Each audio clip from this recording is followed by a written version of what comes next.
गेल्या अनेक दशकांपासून मी डोंगर दऱ्यांमध्ये भटकतोय, परंतु अंकाई टंकाई किल्ल्याला मात्र माझ्याकडून जाणं झालं नव्हतं. यावेळी ठरवून मी आणि माझी टीम अंकाई टंकाई किल्ल्याच्या दुर्ग भ्रमंतीसाठी निघालो. किल्ल्याच्या सुरुवातीलाच पुरातत्व विभागाचं माहिती फलक आहे. थोडंसं चालून गेल्यावर आपल्याला एक लेणी समूह लागतो. या जैन लेण्या दक्षिणाभिमुख आहेत. 2 मजली या लेण्या विलक्षण सुंदर आहेत. अनेक शिल्प, कोरीव नक्षीकाम, तीर्थंकरांच्या मूर्त्या भग्न असून सुद्धा त्यांचे सौंदर्य मात्र अबाधित राहिले आहे. मुख्य लेणीमध्ये इंद्रायणी मातेची अतिशय सुंदर मूर्ती आहे.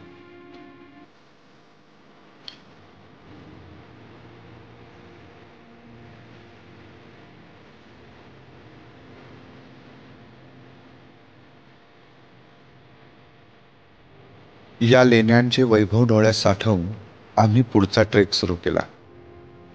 साधारणपणे 15 मिनिटं चालल्यानंतर आपण अंकाई आणि टंकाई यांना सांधणाऱ्या खिंडीत येऊन पोहोचतो. भक्कम तटबंदी आणि मुख्य दरवाजा बघण्यासारखे आहेत.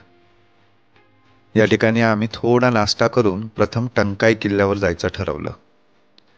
टंकाई किल्ल्यावर जाण्यासाठी पायऱ्या आहेत आणि येथून दिसणारा दूरवरचा परिसर किल्ल्याचे महत्त्व अधोरेखित करतो. खिंडीपासून किल्ल्यावर जाण्यासाठी अर्धा तास पुरेसा आहे.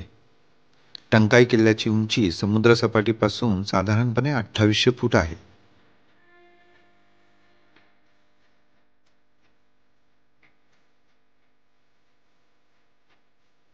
वर मोकळं माळरान असून एक प्राचीन शिवालय आहे. हेमाडपंथी पद्धतीच्या या मंदिराची आता पूर्णपणे पडझड झाली आहे. छत उद्ध्वस्त झालंय, परंतु तरीही मंदिराची कलाकृती आपल्याला मोहित करते.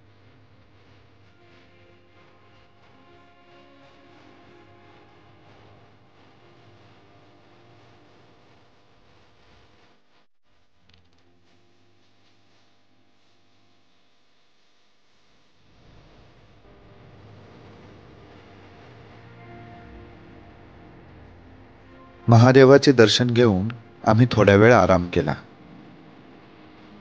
आता आम्हाला अंकाई किल्ला खुणावत होता. अंकाई किल्ल्यावर खूप काही बघण्यासारखं आहे. त्याचा व्हिडिओ दुसऱ्या भागामध्ये येईल. Stay tune.